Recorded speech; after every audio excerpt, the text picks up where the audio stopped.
Qui siamo efficienti non come il Parlamento italiano e vorrei dare un calorosissimo benvenuto agli ospiti qui presenti stamattina. So I'm going to talk in English for those of you who are worried, but I know that the Italians traveled the furthest e poi ripeto un caloroso benvenuto a tutti voi dalla parte dell'Italian Academy. So I'm David Freedberg, as many of you know, but perhaps not all. And I'm director of the Italian Academy, and it's my great pleasure to welcome you to this event this morning, which I have really entitled in honor of the Libreria Antiquaria Pregliasco. In fact, it has another title, which you see from your invitations, which came directly from Umberto, but it is indeed to Umberto Pregliasco that we at the Italian Academy are most grateful. It was his idea when he called me a few weeks ago and said it will be the 100th anniversary of the Libreria Antiquaria Pregliasco this year, and that coincides, as most of you know, with the 150th anniversary of Italian unity, or of the unification of Italy. Those of you who follow these things will know that this has not been an uncontroversial year in the course of Italian history, and indeed the actual event has not been uncontroversial. But when Umberto suggested to me that we celebrate this wonderful coincidence, I jumped at the idea, because this is one of those aspects. The Libreria itself represents one of those aspects of Italian culture of which we are all unequivocally proud. There is no controversy about either the love of old books or the culture that the books that you, not only Umberto Pregliasco, but all the other colleagues here from the world of book dealers represent. So let me just say a few things briefly. I'm not going to take up much of your time. You'll hear me talk briefly later on as well. But I just want to tell you that it is indeed the 100th anniversary of the Libreria Antiquaria Pregliasco. And when I was reading the details, I noted, Umberto, you'll have to correct me if I'm wrong, but what my eyes grew wide when I discovered that Lorenzo Pregliasco founded it at the age of 17. So this must be a record, not only, I mean, obviously there are other booksellers which have gone on for longer. We know some in other countries of the world. But I think starting a bookseller's operation at the age of 17 is without parallel. It reminds me a little of the great hero of modern science, whom I will talk about later, Federico Cesi, who founded the Accademia dei Lincei when he was 18. So both these organizations grew swiftly, and I would say that the Libreria in some ways has maintained its reputation even more consistently than the modern Accademia dei Lincei, ma questa è un'altra storia. So, you know, most of you know something about the Pregliasco firm, but let me remind you, my colleagues who are here from Columbia, students, a few colleagues from the faculty, that the list of clients of Pregliasco was quite remarkable. In terms of Italian history, I wouldn't list all the names because they will not be familiar to everyone, but all of us know about the great philosopher Benedetto Croce, who was a regular client of Pregliasco's. So was that famous economist and later president of Italy, Luigi Einaudi. So was the great and moving Torinese writer Primo Levi. So was the greatest of the Italian publishers of the 20th century, I think he was the greatest of the Italian publishers of the 20th century, and a good friend of myself and many others here, Giulio Einaudi. And of course, one of the supporters in a way of Pregliasco, simply by the quantity of his purchases, has been Umberto Eco, who is everywhere in our cultural world these days. Umberto himself was president of the ALA, the Associazione Librai Antiquari d'Italia, from 2004 until last year, just as his father, who many of us knew, Arturo, was also for 7 years in the days that go back to 1970 to 1976. We all know the amazing catalogues. We devour the amazing catalogues produced by the firm. There are always great surprises, some of which have been presented here thanks to the kindness of Pregliasco in bringing these rare things to the Italian Academy, and we look at the catalogs and we want to buy the books. Some of you do, others, we, like myself, our mouths simply water. And then we hope to reach the status in which we can managed to get some books from and manuscripts from under the feet of the rest of you. So when, I want to just say one thing, although that before I hand the word over to Umberto, because it is really his event today, we are just honored to be the hosts here. But I want to say that, as I said to Umberto when he proposed this event to me less than a month ago, I said that really in order to honor the Libreria Antiquaria Pregliasco, we at the Italian Academy, being in New York, where there's a multitude of competing events, in fact, I'm happy to see that so many of you have turned up today, but we need really much more time to publicize an event. And so I've noticed that there's another centenary coming up. For in fact, the boy Lorenzo only produced his first catalog in 1921. So in 2021, this will give us plenty of time to organize a suitable centenary. And the place will be packed, it will be thronged. We will have the video cameras in our sweet library upstairs, which I hope many of you will visit, and which I hope will in due course be augmented by books that we have acquired from all of you. Thank you very much for coming here today, and with this I'm going to give the word to Umberto Pregliasco. Thank you so much, Umberto.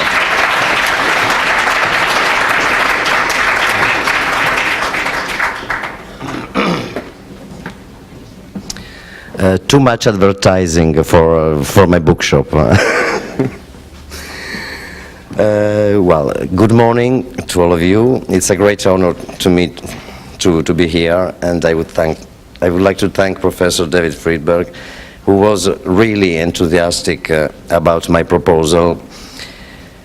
And well, the sponsor for our coffee, Lavazza, and the wine Martinetti, they are from Turin, and they are.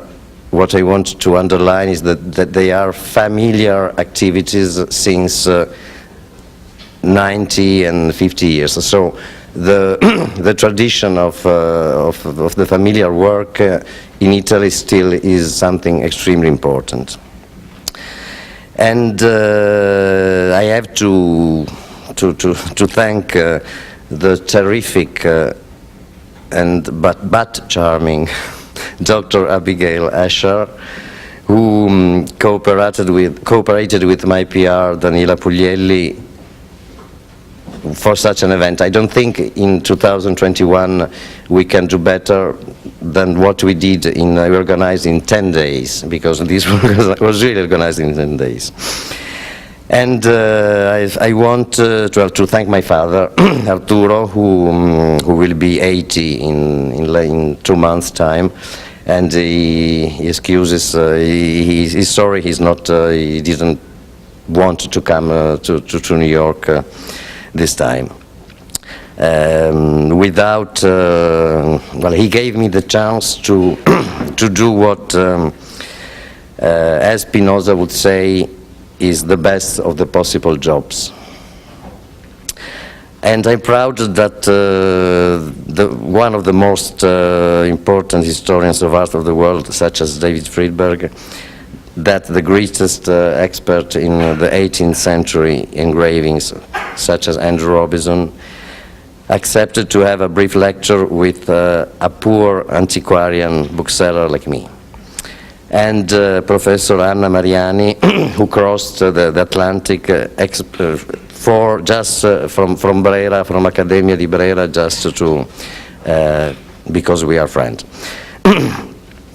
And so, as I can say that I am among I think the very, very happy few in the world that have the honor to have 4 conferences together with Umberto Eco. I think since tomorrow I can stop talking for the rest of my life. And well, the people, I'm honored also by people who came here, not only my colleagues, but and customers, but especially the academic, the members of the academic milieu that honored me coming this morning.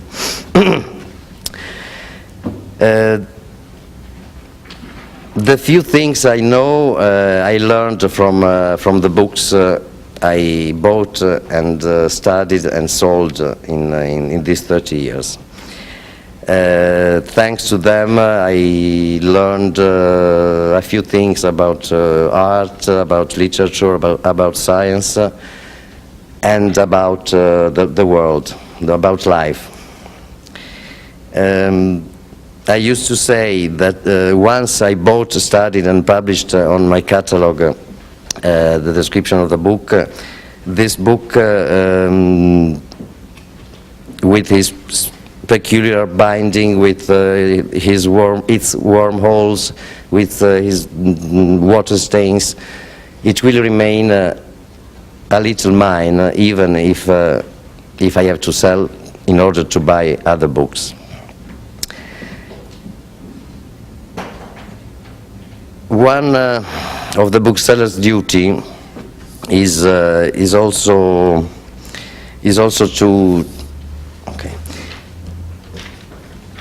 to share culture, simulating the book lover's curiosity. When a writer dies, he becomes the books he wrote, said Borges. And I would paraphrasing this significant quotation, I could say that a rare book dealer relies through the catalogs he has published. They are mine, at least, spiritual last will, the story of my life and of how I was able to sell my soul. I mean, every time that I sold a book to somebody who loved it as I did. So it's really something very, very special. So a bookseller can do also has to do important discoveries. I just want to speak briefly about an extraordinary book that I bought some months ago, but I just had the time to study now, because there you will find there are some autographs to celebrate the Risorgimento, there are autographs by Mazzini, by Cavour, by Garibaldi, and there is the first book printed in Italy with a date, the Lactantius, printed in Subiaco 1465, and the first book printed in Italian by Hahn in Rome in 1467-68. But there is also an important book about music by Franchino Gaffurio, it is a very nice book anyway, but on this book is as an autograph dedication. Franchinus Gaffurius, eccellentissimo amico Ambazie, viro onorandissimo. Then there is a note of possession pertinet ad monasterium Santi Iuliani Turinensis, which is Tours. And the old Brunet helped me a lot, because we always consider Brunet as, because he published, as you know, a volume about geographical dictionary. And so nobody understand, because this book was sold by an important Swiss bookseller 60 years ago, but I'm proud to discover, to announce that Ambazie is not a name, it is a place, and it is the Latin name of Amboise. So, who else could be in Amboise at the end of 1518, just before dying? This is the important matter. And there is also a crossed out, we cannot read it, but with the X-rays, with wood lamp, it was possible, which is Batta de Villano. And Battista de Villanis was the maggiordomo, because, well, I say the Italian word, of Leonardo da Vinci.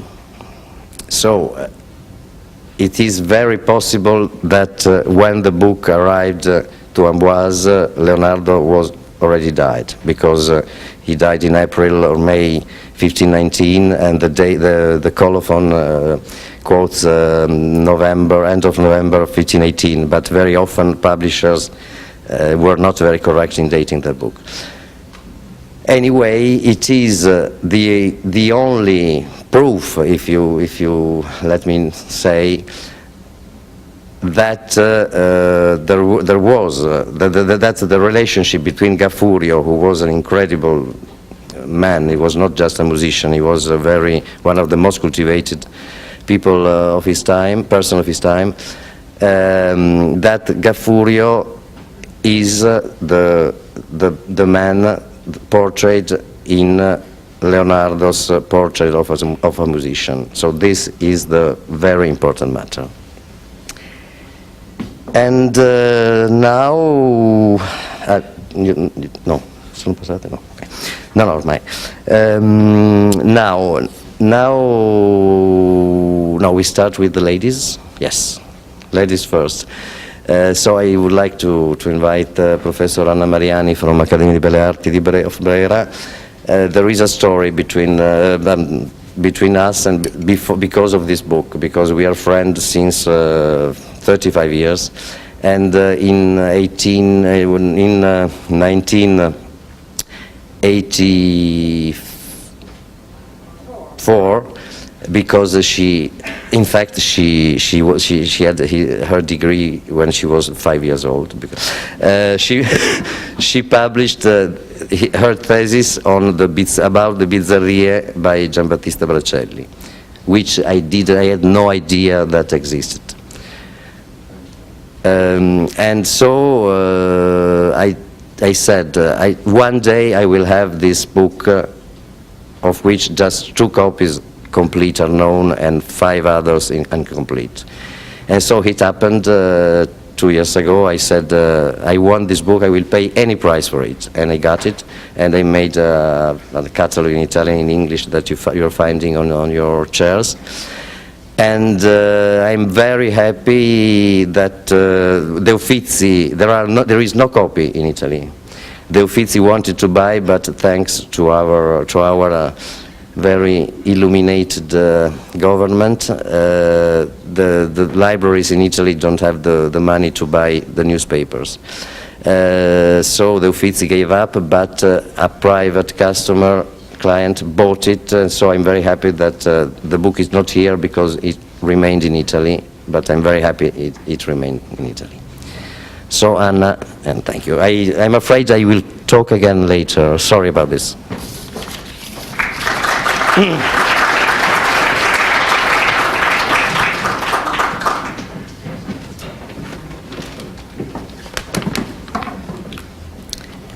Thank you. First of all, I want to thank Umberto, who invited me in this magnificent place, and I wish with all my heart other 100 successful years for the Libreria Antiquaria Pregliasco.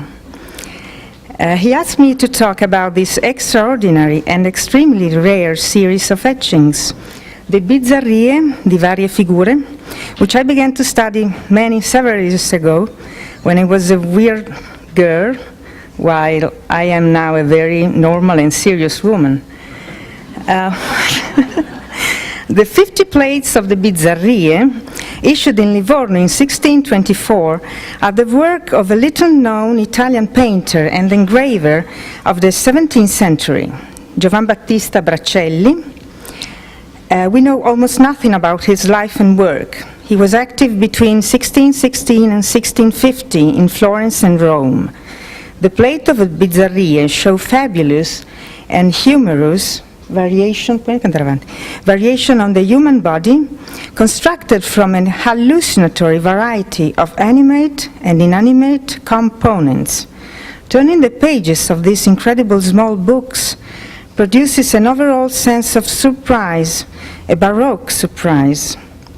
I think that the power of these images stays in this sense of surprise.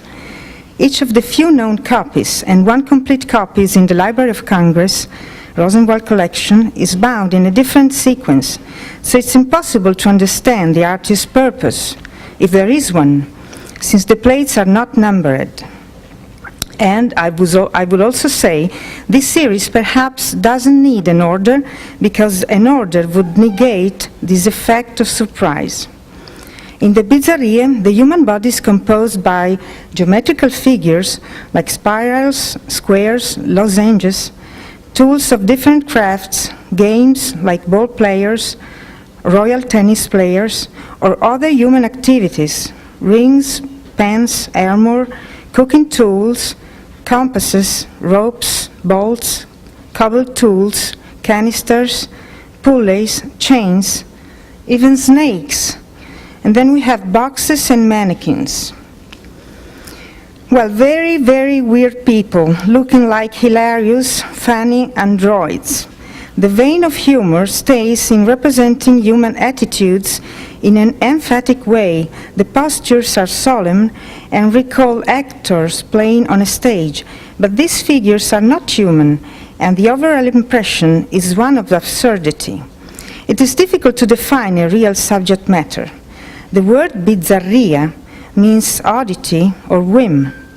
And this is a series, and we need to consider it in its entirety, in its sequence, not extrapolating a single sheet. The main subject matter seems to be a catalogue of different things, mainly tools of 17th century's everyday life. This strange artist belongs to Mannerism, the style originated in Italy during the 15th century, in opposition to the idealized naturalism of the Renaissance masters. In a negative sense, the Mannerism is opposed to the art of Renaissance masters because Mannerist artists abandoned the imitation of nature, following an ideal of non-classical beauty. In theoretical texts of the 16th century, we find a theory of the fantastic drawing, which even allows the metamorphosis of men into objects. The Bizarrie languished in a near total obscurity until they were rediscovered in modern times, that is in 1920s, when Baccelli was considered a remarkable precursor of new radical artistic movements of the 20th century, such as Cubism and Surrealism. In November 1925, the art collector, dealer, and publicist Léonce Rosenberg published in the Bulletin de l'Effort Moderne an article on Baccelli considering him as a forerunner of Cubism. In October 1929, Kenneth Clark published in Prince Collector's Quarterly a short essay comparing the figures of the Bizarrie to the famous mannequins painted by Giorgio De Chirico. Possiamo fare il... And, right, so we have, this is an example, this is a sculpture by Giorgio De Chirico, mannequin. We must not forget that a new evaluation of Mannerism occurs in the same years, with new art history studies considering Mannerism as a highly interesting style. Surrealistic movement found in Mannerism and in its intellectual games a great source for its new idea of art. Finally, in 1937, the Bizarrie were included in the famous and important exhibition here in New York entitled Fantastic Art, Dada, Surrealism, edited by Alfred H. Barr, Jr. The aim of this exhibition was to define the terms of the encounter and the influences of ancient art on modern expression. And we have two slides here of Picasso, designed for Parade, working on mannequins not far from Baccelli. Now, there are closer relationships between Bizarrie and Surrealism. Here we have drawing by André Masson. We could compare this drawing with the Bizzarrie because we find the same kind of objects constructing human figures. But above all, in the works of Salvador Dali, we can find many exact allusions, even quotations from Bizzarrie. Many characters in Dali's paintings and sculptures are inspired by Bracelli, especially that kind of metamorphosis, the turning of human being into something inanimate, also with a tormented element, typical of surrealistic feature. Also, Dali takes from Bizzarrie dramatic and theatrical gestures, like this case, or this. This drawing shows how much Dali was interested in metamorphosis, that is, the changing of forms from one to another through draftsmanship, a horse that becomes a skull or a bunch of grapes, as we see here. Analogies are more clear in some paintings, like this one and the other one, this one. These two paintings, and in particular this one, show two different variations of the Bracellian invention of exchange between human figure and architecture. In this case, the little girl playing is suggested also by the bell in the bell tower in the background, a clear allusion to one of the Bizzarrie. I owe this very keen observation to Michael R. Taylor in the catalogue of the exhibition on Dali held at the Philadelphia Museum of Art in 2005. Here is the other example with hollow figures that are very close to some inventions by Dali. Okay. Then we have the famous works by Salvador Dali made with drawers. The woman drawer offered in many variations like paintings, sculptures, or drawings. Soon this became an icon of surrealism. This one, or this. And then to be compared with the dancers, one made with chest made of drawers in Bracelli. As we know, Dali thought of a typical English piece of furniture, the chest of drawers, and invented an image like this one. An image playing on the double meaning of the word chest and cabinet. The language translation, therefore, has the effect of transforming a human being into a piece of furniture in a very surrealistic way. It's a trick of the mind. According to some critics, it was during his stay in England in 1936 that Dali worked out this idea, but I think that this invention is indebted also to Bracelli. Look at the position of the figure characterized by that gesture common to many Bizzarrie. Within surrealist, drawers evoke the dark recesses of the human mind, invoking the concept of the Freudian unconscious. The drawer is a symbolic place where we store ideas and images that arise from the unconscious. So I believe that Dali has been influenced by Bracelli's drawers that, in surrealistic art, arise new psychological meanings. Well, this case is so evident that there is nothing to say. And the title given to this sculpture, Hommage a Bracelli, it's absolutely clear. Now, in 1939, Dali wrote, "It was in 1929 when I called the attention of my surrealist friends on the importance of the paranoid phenomenon, and in particular on those images of Bracelli and Arcimboldo, composed of different objects, and on the romantic spirit that sprouts and blooms in those compositions of double configuration." And here we have an example of the double configuration in Dali. Here we see the visage paranoïque by Dali. The double image implies that a picture, after prolonged and careful observation, ends up taking the form of another. Around 1938, this device had become a central element of the paranoia critical method, by Dali. The deception of the double images accentuates the atmosphere of uncertainty and irrationality, and discredits conventional notions about the supposed reality of the external world of appearances.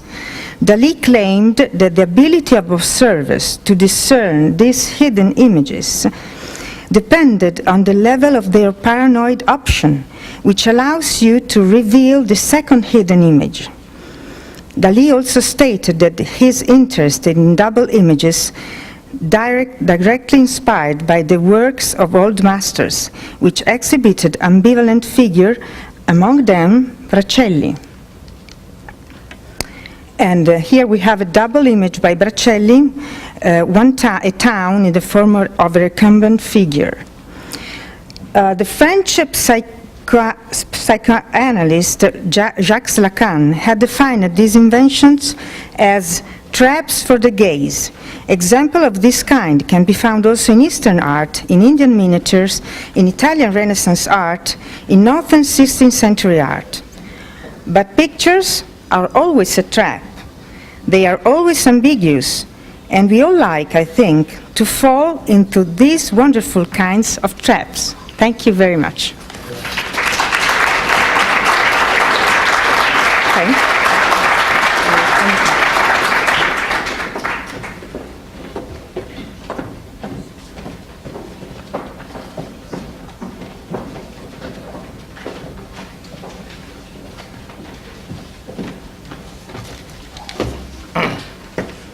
Here I am again.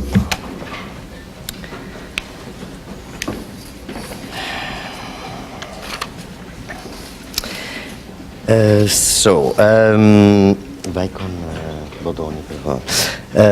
Yes, also the books that we are talking about, they are on display for you. There are even some white gloves.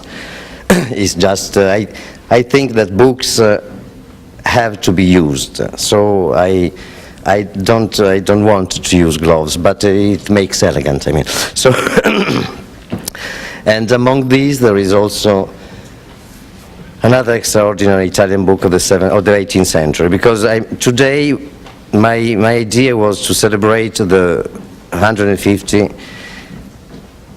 years of Italy and the eccellenza of Italian art even after the usual Rinascimento. Bracelli is 17th century, as well as Galileo is 17th century, obviously. Canaletto, Marieschi, and Bodoni, who is the most important printer after Aldo Manuzio, they are 18th century. This is an incredible copy because this book was published in a small octavo edition format, just with the little engravings without the borders. Then there is a luxury edition issue with the borders added. But what is extraordinary in this book is that 31 on the 41 plates are not engravings. The others, the 10, they are engravings illuminated in an incredible way. But 31, they are original gouaches with all the backgrounds added in comparison to the engravings. So it's really, they're totally repainted. And also the borders are, one is different from the other, and they don't very often they don't match with the printed ones. And it's difficult to the copy, the book, the edition was made for a Portuguese who was in relationship with Bodoni and with the painter Teixeira, who made the drawings for the engravings. And his son became Prime Minister of Portugal, but this is not, it was just his son. The copy has a stamp with an S on the title page, so most probably it is the copy made for, there is the dedication copy for Sousa. The binding is by the best binder, English binder of the period, who bound many other, well, 3 or 4 other important Bodoni books. And this is really in my opinion, the triumph of neoclassicism in books. The reason that there couldn't be a book more neoclassical than this one. So a few words now about myself again. I started when I was very young, so I used to go with my father to book fairs since I was 10 years old.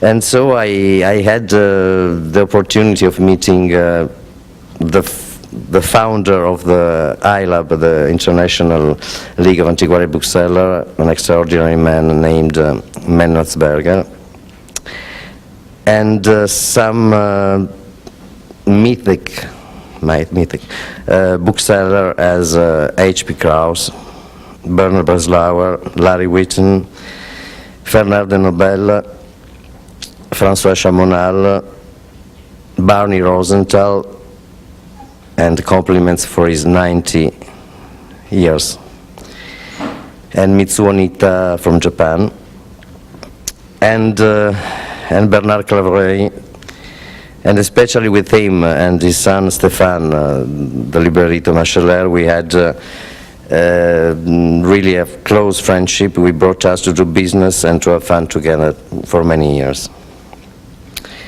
The same kind of relationship happened with some curators and with some bibliophiles, who turned up to be charming interlocutors, and not only about books, but about private life, about idea, about religion, about political, about everything. I cannot help but recall the epistolary relationship between the English bookseller Anthony Hopkins and the American collector Anne Bancroft in the extraordinary movie 84 Charing Cross Road.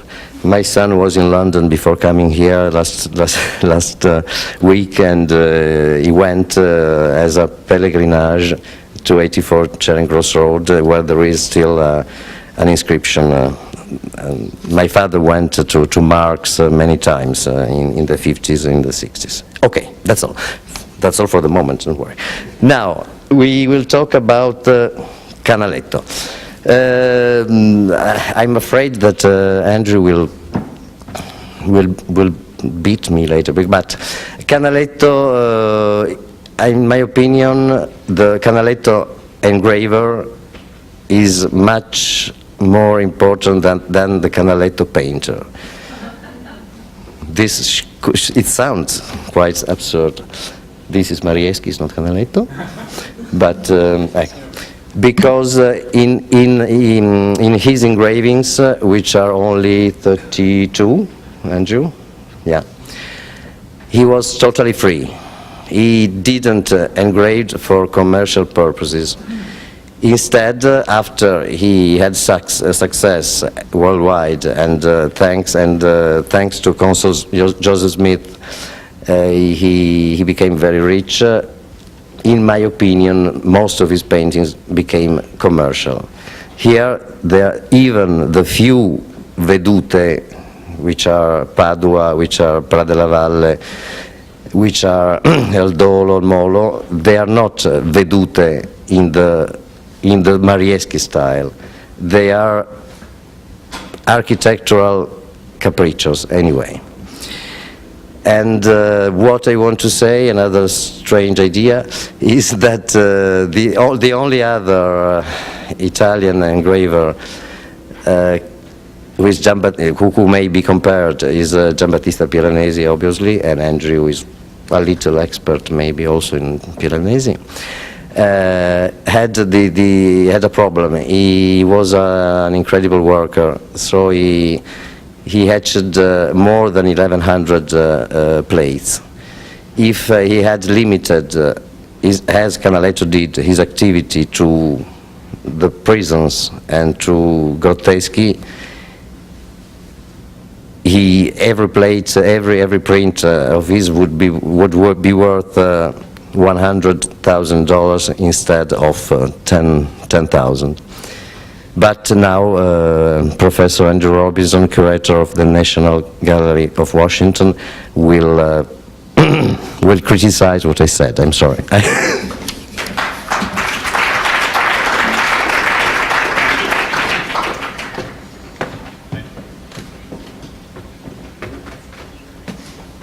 Great. Okay, so let's see, and there's my thing. Thank you very much, Umberto, and thank you, David, for offering the hospitality. When Umberto asked me to talk today, he was very emphatic that I should keep it short, so I will try to keep it short, and in order to make it interesting, I will have a rather punchy thesis, a little bit in the direction that Umberto just said, but perhaps even more, as it were, specific.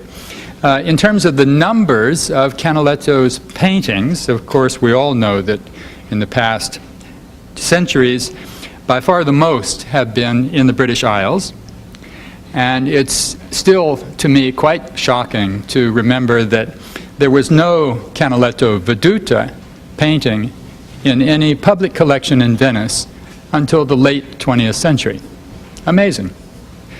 It's just like this strange problem that there is only one Piranesi drawing in any public collection in Venice. So, in the 18th century, clearly, from an economic point of view, the most important factor in Canaletto's life were the British grand tourists. And the two British middlemen with those grand tourists, the Irish impresario Owen McSwiney and the great consul Joseph Smith. But what I want to talk about is not the quantity of Canaletto's works, but rather the quality of his works and the character of his works. And my punchy thesis is that artistically speaking, not economically, but artistically speaking, the British patrons almost ruined Canaletto's art. And he saved himself through his etchings. He saved himself through his etchings. So, to begin at the beginning of Canaletto's life as an artist, here's a painting from 1723, which he painted for the Prince of Liechtenstein, so not an English grand tourist. He started out painting for other people. The British came later. About 1723, and here he shows himself a real Venetian painter. Look at the tonality. Look at the reddish ground. Look at the dark tonalities. Look at the brush strokes. Look at the human interest. The human interest in terms of the figures. And even more, this famous Rio de Mendicanti, which he also painted for the Prince of Liechtenstein in the same group of four, which shows a beggar working his way along, a blind beggar. He's holding onto the wall as he goes down the hospital for poverty-stricken people, or over here, the landing place for gondolas to be prepared, to be repaired, and so forth. Or most famously of all, of course, the wash hanging out. A very basic kind of human view, much more in the range of what we might call genre interests. And I think in both of these paintings, even with these lousy slides, you can see that here Canaletto is an heir of Titian, Jacopo Bassano, and even Piazzetta. In the tonalities, in the brush strokes, in the human interest. And remember that one of Canaletto's very first paintings for Owen McSwiney was in combination with Piazzetta. Piazzetta did the figures, Canaletto did the architecture. Canaletto continued, of course, to paint in this manner for Italian clients. This is 1725. It's a view on the Grand Canal for the Conti di Colloredo.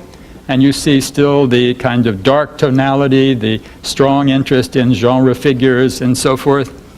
And the same year, a painting for the famous Stefano Conti, one of his very first images of the Rialto Bridge from above the Rialto, and again you have the same kind of reddish, dark tonality, the same interest in the genre figures and so forth. This changed 2 years later, in 1727, when he was commissioned by Owen McSwiney to paint a series of pictures for the Duke of Richmond. And now we're getting a much brighter sky, and the figures are becoming more, you know, the gondoliers, as it were. They're not singing, but they might well be singing. 3 years later, Joseph Smith commissioned this picture, or was the intermediary, for Samuel Hill, picture of the Molo, and then in the same year, a picture for Joseph Smith himself of the Salute, one of a Hill series. And you see the increasing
So with a little help from my friends, the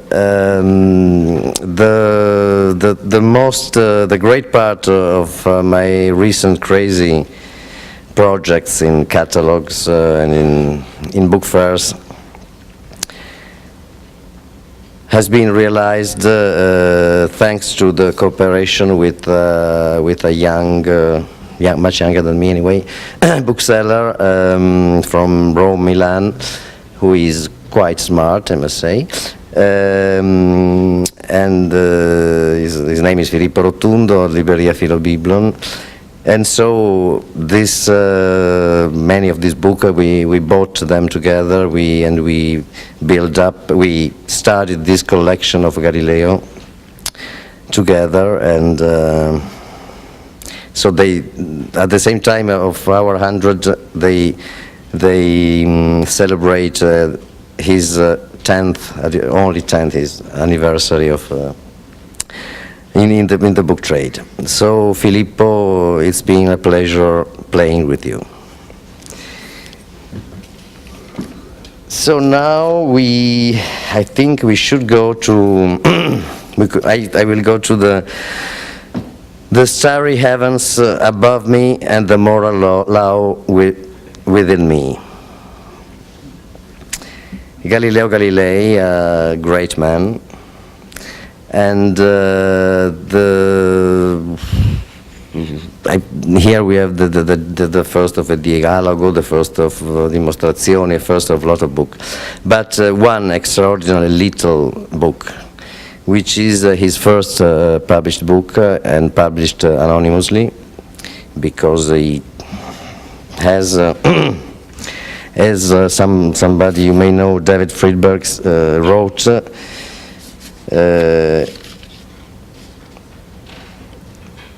he was expressing the most dangerous and heterodox ideas about the nature of the cosmos in the most seductive and plain-spoken way. So, and he was aware he was playing with fire. And so when a supernova appeared in the sky between Padua and Verona, it was something extremely strange. But he understood what it was. In the dedication, because in Paduan dialect, this is the important thing, it's not written in Italian, but it is written in Paduan dialect. In the dedication he says, "What would you say, Reverend Lords, if you saw that a poor of your servants, who has never been other than a simple stable and the work of measuring fields, had now started arguing with one of those doctors from Padua because of a certain dispute, would not be something to laugh at?" In fact, this dialogue, he took the name of Cecco. Cecco is, in Venetian, is the name given to simple men, really, to, well, you say I didn't remember the word. And so he's arguing about, he's starting to understand that Copernicus was absolutely right, and only 5 copies maybe of this book are still preserved in the world, in the entire world. And so now it's over. I thank you now for coming before. And the last thing is this is a new product, the Bio-Optical Organized Knowledge Device. The trade name is book, and is a quite revolutionary technology. No wires, no electric circuits, no batteries, nothing to be connected or switched on, and even a child can use it. It is compact and portable, and it is made of sequentially numbered sheets of paper, 100% recyclable materials, and each page is capable of holding thousands of bits of information. And each sheet is scanned optically, and the information goes immediately to your brain. A flick of the fingers take you to the next page.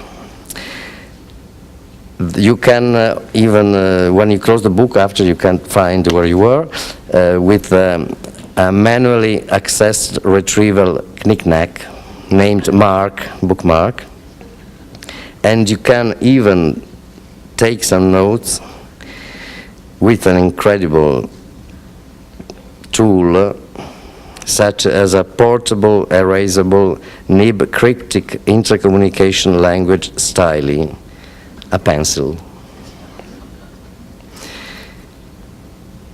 This is not, it was unfortunately it's not mine. It's something similar is now on the internet, but you can imagine that somebody wrote this with this.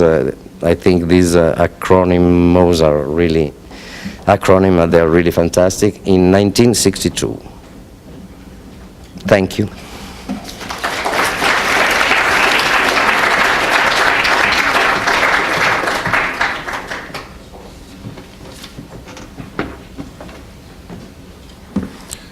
I need my notes.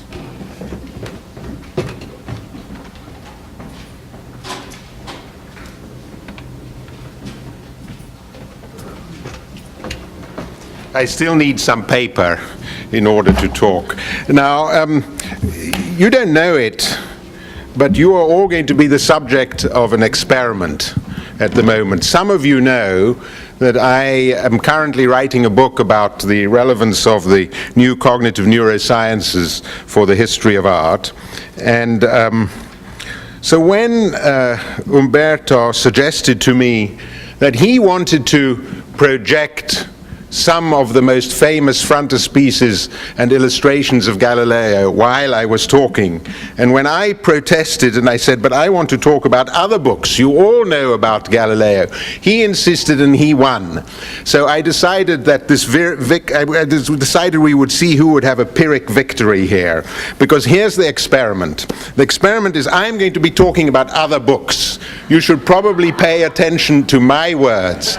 We are going to end up with the dialogue on Cecco di Ronchetti, or by the cosiddetto Cecco di Ronchetti, who of course was Galileo. But I'm going to talk about other books because I want to give homage to not only to the great monuments of the scientific revolution, which you will see here as we go through my talk, but all the other bits and pieces of stone and masonry, and in other words, the smaller books that go up to make the support of the great discoveries, the great palaces of discovery. So Umberto actually asked me to talk a little bit about my work in writing The Eye of the Lynx, which some of you know. And really, because I was aware that this was going to be a bibliophilic occasion today, I wanted to talk about the importance of books which most of you know, but which will perhaps give you a sense of how the great edifice of discovery and science moves ahead on the basis of the most unexpected laborers in the fields. So, you know, in my book, The Eye of the Lynx, I tell in detail about how I found in a cupboard in Windsor Castle the natural history drawings that were commissioned by the earliest supporters of Galileo, the ones who edited his books, encouraged him when he was depressed at the height of his greatest crises, and who formed the first modern scientific academy, the Accademia dei Lincei. This was a story that had never been told before, but was of the greatest importance, I believe, for the history of modern natural history. That is, for modern botany, zoology, and geology, for the history of classification before Linnaeus, for early thinking about evolution, and even for the origins of environmental studies, the latest critical forms of attention to the environment. I don't think I can't tell it all here this morning, since many of you already know its broad outlines and all of you will want to go to the fair very soon. But it's a story about the 18-year-old, as I mentioned earlier, the 18-year-old Prince Federico Cesi and 3 of his closest friends, all in their 20s, who founded the Accademia dei Lincei, made the then most famous scientist, the physiognomist Giovanni della Porta. You all know the great books of Giovanni della Porta about natural magic, about phytognomy and about physiognomy. They made Giovanni della Porta their 5th member. And finally, a few months after the publication of the Siderius Nuncius, a bit after this one, of course, they persuaded Galileo to become their 6th member. They were the ones who took him up the Janiculum on April the 11th, 1611, to demonstrate his telescope the night before he presented his discoveries to the Jesuits in Rome. It's a story of some of the most intense researches in the history of science. It began in 1603 when Cesi founded the Academy and ended 30 years later with the death of Cesi, the trial of Galileo, and the publication of a book. This is one of the other books that I want to talk about, a book that is at once pretty and unexpectedly significant.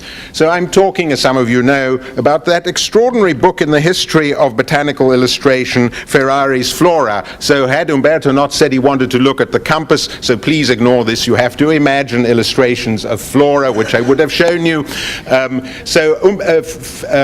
Giovanni Battista Ferrari, this book interested me partly because it contains better illustrations of plants than ever before. It was in fact the first book solely to be dedicated to flowers. It was a book that contained allegorical plates by 6 of the most famous artists of Rome at the time. It had garden plans in it, and of course it had the first botanical illustration ever made with the aid of the microscope. This was an instrument which was simply the inverted telescope of Galileo. And these were what stimulated me in the first place.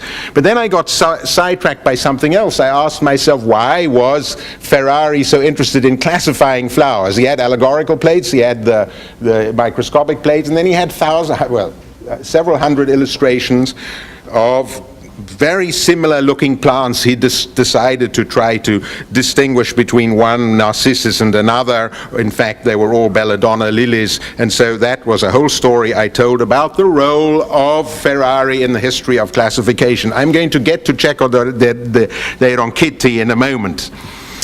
I then looked at another book of Ferrari's, partly because it was illustrated by an artist I was then interested in, Nicolas Poussin, but also and chiefly because of the huge range of illustrations, the famous Hesperides 1646, the De Cultu Aureorum Malorum, the cultivation of oranges and lemons basically. And I was wondering why on earth anyone would want to make so many drawings of illustrations of illustrations of one species, the citrus species. So when I told people I was interested in this, they all laughed. They thought what possible interest this could have. But of course the concern was, how do you distinguish one species for another? And of course this concern there was, how could you apply the use of the microscope, Galileo's instrument, to understanding the distinctions between classes? I felt then that he anticipated Linnaeus in his conviction that in order to distinguish between plants, you actually had to look at the organs of reproduction, not at the outward appearance. That's another part of the story I tell. Now this Ferrari was an interesting fellow. I'd actually first become interested in him because he was professor of rhetoric at the Collegio Romano. He was at the Jesuit College in Rome. He was a classmate when he studied of Galileo's greatest opponent, Orazio Grassi, so they knew each other. They were probably discussing the early discoveries of Galileo when they were in class together. I then found all their report cards, and Grassi actually did less well than Ferrari and so on. Ferrari's dropped out of history. Ferrari actually then became a professor of Hebrew and Syriac, and he produced a really interesting book which doesn't come on the market very much, the so-called Nomenclator Syriacus, a Syriac dictionary which he learned from the Maronites in Rome. And then he produced these amazingly sumptuous volumes on the Flora and the Hesperides. And the question that arose about these books, I said, who produced the drawings? And finally, as you know, I found the drawings in the cupboard in Windsor Castle, along with thousands of other drawings, all of which turned out to have been commissioned or some of which turned out to have been commissioned by the young founder of the Accademia dei Lincei. And this started me off on a very long journey, because I looked at the work of Cesi. I asked myself what motivated them to study everything on earth at the same time as Galileo was studying everything in the heavens. Or, as I put it in the book, it's an obvious thing to say, as Galileo was discovering new worlds in the heavens, so they were discovering new worlds on earth. And of course, by the discovery of the Americas, from which they received many thousands more drawings, they were able to overturn the authority of the ancients, just as Galileo did with the old Ptolemaic discoveries. So I looked into this extraordinary history. I followed the work of the Linceans in supporting Galileo. They were the ones who took, for example, the great, we may have seen it here or not, they were the ones who took the great letters on the sunspots of 1613 and made comments on it. They were the ones who edited it. Cesi himself wrote back and forth to Galileo, say, take out this part, don't be so provocative. Here you are perhaps irritating Bellarmine. This, of course, 3 years before the anathema of 1616. They were the ones who took him. He went to Cesi's castle after the anathema of 1616 to prepare the manuscript of the Saggiatore, the great assayer, the discussion of the comet in the heavens. He was quite depressed then, and he would go out into the fields with young Cesi, looking not at the stars, but Cesi said, what are the fossils that are to be found around Acquasparta, or the fossilized wood? And I don't know how many of you here have been to the petrified forest at Dunaroba, but if you go there, it's a horrible sight, because the petrified trunks have been... Who has been, by the way? Is there anybody here who's been to Dunaroba? Not a soul. It's interesting. It's a great sight of a petrified forest. The trees are covered, the trunks are covered in rather horrid tin shacks. But if you walk through this, the ground is still moist, and you actually keep on kicking against, I pulled out of the ground bits of petrified wood that you can still find if you go on a wet day.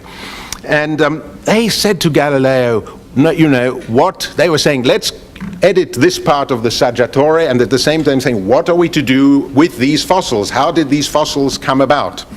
Come back to fossils in a moment.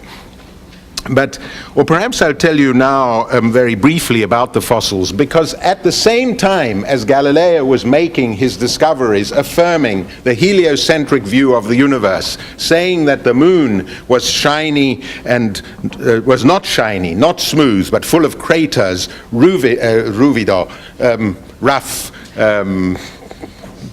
cracked, imperfect. You know, this upset Bellarmine and the others, the notion that somehow creation was not perfect. But at the same time as he was making these discoveries with the telescope, he was taken, this is the story that is forgotten, he was taken into the fields around Acquasparta and said, how can we account for these fossils which seem to have been created over such a long time? And this is the story actually which never got out. They were so sensitive, they lacked Galileo's courage, they never produced the full-blown theory about the long production of creation, the form of production that far extended, of course, the 7 days of creation, the long production of fossils that stood against the notion that it was simply produced, as Aristotle said, by some kind of universal cataclysm. And so, in fact, it's interesting that Cesi's closest collaborator, a man called Francesco Stelluti, who came from Fabriano, published a pathetic book, but extremely rare. This is a challenge for booksellers still, to find a copy of the Trattato del Legno Fossile. It's illustrated, but it's a poor book. It's nothing like Ferrari. There was no money. This was 1637. It was after the trial. They couldn't publish their real findings. It's a poignant remnant of a failed discovery. So there's a challenge for you. Actually, much better known to booksellers is the other book which Stelluti wrote, and this will bring me now to Cecco di Ronchitti. The other book which Stelluti wrote, which was the translation he made of that most difficult of all Latin poets, Perseus, into blank Tuscan verse. And in the course of this translation, inspired by Galileo's involvement with the vernacular, because you remember that Galileo published everything after the Siderius Nuncius in the vernacular, to make it accessible, to take it beyond the church. This must have irritated the Jesuits, whom he first presented his discovery to as well. But in the translation of the Persia, we in fact, which is 1630, we actually find the first published illustration in a book of any organic being, which of course was the microscopic illustration of the bee, which was the symbol, as you all know, of the Barberini family and of Urbano VIII, the Pope. So what is so interesting about these books is the role of Stelluti in trying to push forward the discoveries of Galileo by editing his works, but also trying to find their significance on Earth. Oh, good, you find it there, eccolo. We could talk about that for at least an hour and a half, but we won't. And I have a colleague here who works on the history of diagrams. I've promised her, and I haven't done it yet, to talk more about the history of diagrams. This is accompanied by a very interesting diagram. So the relationship between illustrations and diagrams emerge very clearly.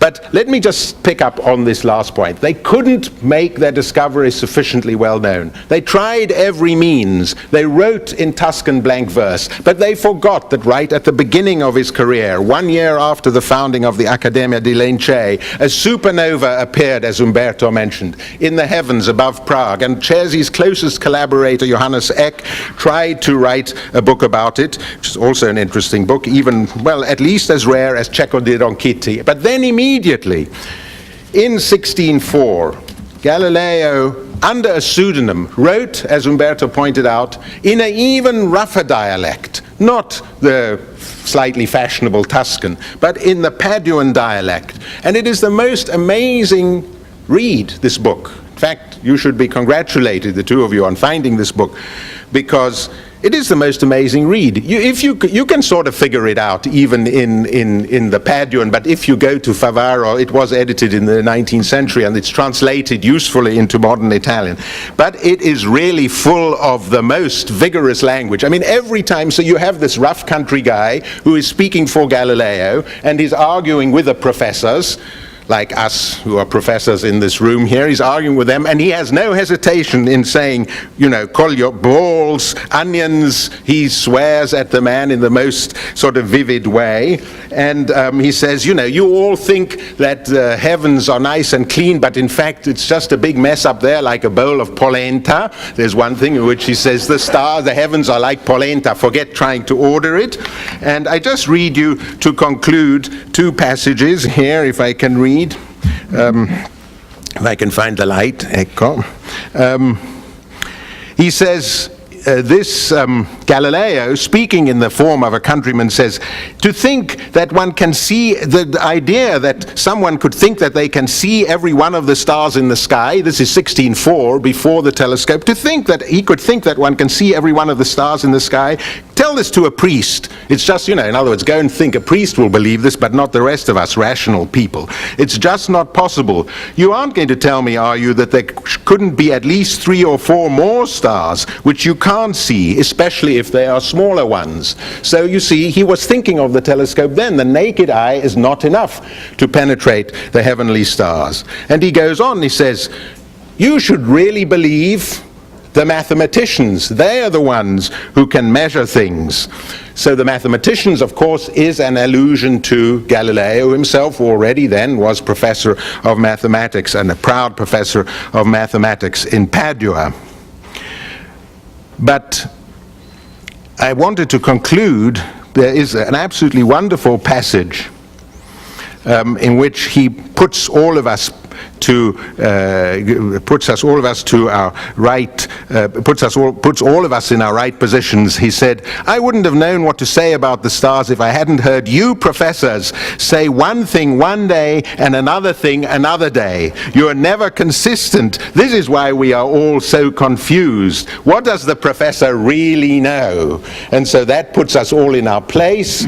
I thank you all for coming this morning on the day just before the fair. I thank Umberto Pregliasco above all for arranging this event, which really does serve, I think, both to honor his firm, his great firm, and to make us aware of the great Italian cultural tradition that deserves celebration in this 150th year of Italian unity. No more regionalism of the kind we hear so much. Let us realize that Padua may make as much of a contribution to the history of science as the Baresi and the Palermitani and the Romani. So thank you for this gesture. Thank you for being all here, and I invite you to share in the light snack now. Thank you for coming.